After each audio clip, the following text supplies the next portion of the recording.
पत्रकारिता हर दौर में चुनौतीपूर्ण रही है। उदंड मानदंड से लेकर आज तक के किसी भी कालखंड में यह सरल नहीं रही। डिजिटल युग ने पत्रकारिता को आम आदमी के हाथों तक पहुंचा दिया है। अब हर व्यक्ति न्यूज बना सकता है, इसलिए निष्पक्ष समाचारों को भी रोकने का दबाव बढ़ गया है, जो चिंताजनक है। पिछले दिनों मेकाहार में घटित प्रकरण अत्यधिक निंदनीय था। जागरूक समाज और आम नागरिकों की एकजुटता ही लोकतंत्र के इस चौथे स्तंभ की रक्षा कर सकती है। पत्रकार वही व्यक्ति बनता है जो दुनिया से अलग और रचनात्मक होता है।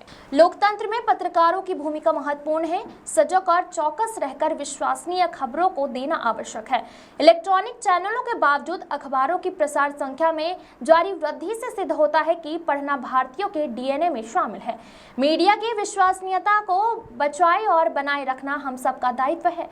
वक्ता मंच का यह समारोह प्रदेश में स्वस्थ पत्रकारिता की दिशा और दृष्टिकोण को मजबूती प्रदान करने वाला आयोजन है। यह कार्यक्रम लोकतंत्र को जीवंत बनाए रखने में योगदान देगा। इस सम्मान को प्राप्त करने के बाद पत्रकारों की जिम्मेदारी और बढ़ जाएगी। उपरोक्त विचार राजधानी के वरिष्ठ पत्रकारों ने कल रात्रि वक्ता मंच द्वारा संपन्न एक आयोजन में अतिथि की असंदेह से व्यक्त किया है। उल्लेखनीय है कि अग्रणी सामाजिक संस्था वक्ता मंच द्वारा 8 जून की शाम राजधानी के वृंदावन सभागार में स्वर्गीय बंशीलाल शर्मा स्मृति पत्रकारिता गौरव सम्मान समारोह के माध्यम से प्रदेश में प्रिंट, इलेक्ट्रॉनिक और वेब मीडिया से चयनित 100 पत्रकारों को सम्मानित किया गया। इस भव्य समारोह में आसिफ इकबाल, प्रदीप जोशी, राजकुमार धर द्विवेदी, संदीप तिवारी, अनुराधा दुबे, पंडित पीके तिवारी, शिवशंकर सोन पिपरे, शोभा देवी शर्मा और डॉक्टर मुकेश शाह मंच पर उपस्थित थे।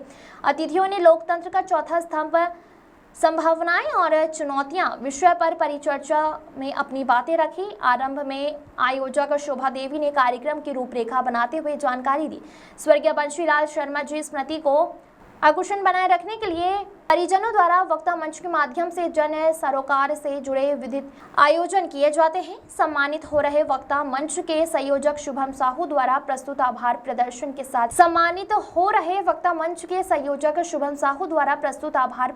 साथ समारोह का संपन्न हुआ।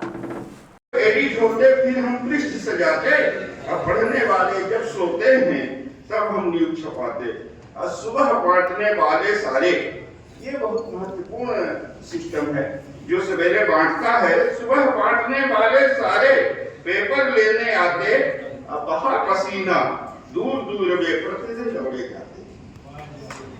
सुबह बांटने वाले सारे पेपर लेने आते और बहा पसीना दूर दूर वे प्रतिदिन दौड़े जाते। अब थोड़ा परिहास है, सुबह सुबह पेपर पढ़ने से आती है तरुणाई, युवा हो जाता है आदमी, विचारों से तो युवा हो ही जाता है।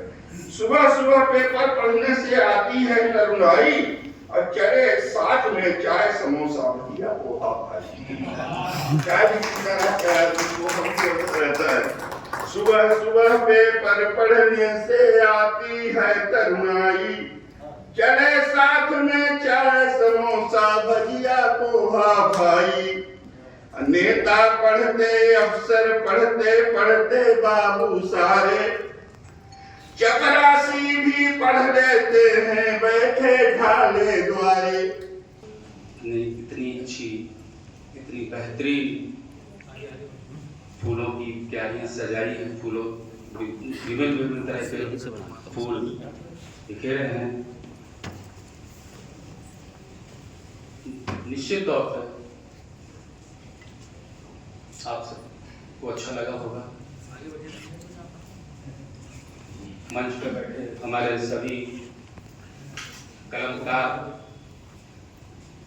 वरिष्ठ पत्रकार, हमारे भाई संदीप भाई, प्याज जोशी जी, द्विवेदी जी, सोन पिपरे जी, मैडम जी, सभी लोगों को मैं हृदय से प्रणाम करता हूँ। पत्रकारिता आज के दौर में सचमुच बहुत कठिन कार्य है। हालांकि कठिनता पहले भी था, पहले, अब थोड़ा सा और देखा जाए तो पत्रकारिता कुछ इजी हो गई है। उस दौर को अगर अपन याद करें तो हम लोग जो ग्राउंड रिपोर्टिंग से लेकर के किस तरह से करते थे, आज तो बहुत सारी चीजें हम लोगों को सोशल मीडिया के थ्रू या उस तरह से बहुत सारी चीजें मिल जाती हैं। पत्रकार बाकी बहुत मेहनत तो करता है। हमारे सामने राहुल बैठा हुआ है, इस लड़के को मैंने बहुत देखा है, बहुत मेहनत करता है। चित्रा जी बैठी हुई है, इनको भी मैंने देखा है कि बहुत मेहनत करती, बहुत दौड़ धूप करती है। तो तब ना इस मुकाम पे पहुंच पाते हैं। आज आप सब बुद्धिजीवी हैं, पत्रकार हमेशा बुद्धिजीवी होता है, उसको सामने क्या ज्ञान की बातें करूं, मैं क्या बोलूं, क्योंकि वो खुद ही सब समझता है कि वास्तविकता क्या है क्या नहीं है। लेकिन हाँ, पत्रकारिता वास्तव में कुछ लोग बहुत बेबाकी से करते हैं, बेबाकी, मतलब उनको किसी तरह का डर भय नहीं है, और वास्तव में पत्रकार का डर भय का विषय है ही नहीं। हमको सच करना ही पड़ेगा, क्योंकि हमें समाज, पत्रकारिता भी समाज के लिए बहुत बड़ा आईना है। समाज को अगर हम कुछ कर सकेंगे और हमें करना चाहिए तो पत्रकार का बेस्ट अच्छा माध्यम है, क्योंकि हम समाज का भला कर रहे हैं पत्रकारिता के द्वारा। लेकिन उसमें हमें कई बार हमें बहुत सारी चीजों का सामना भी करना पड़ता है, तो उन सब की परवाह ना करते हुए जो काम करेगा वही पत्रकार है और वही कर पाएगा। इन्हीं शब्दों के साथ मैं अपनी वाणी को विराम देता हूँ। जय हिंद, जय भारत।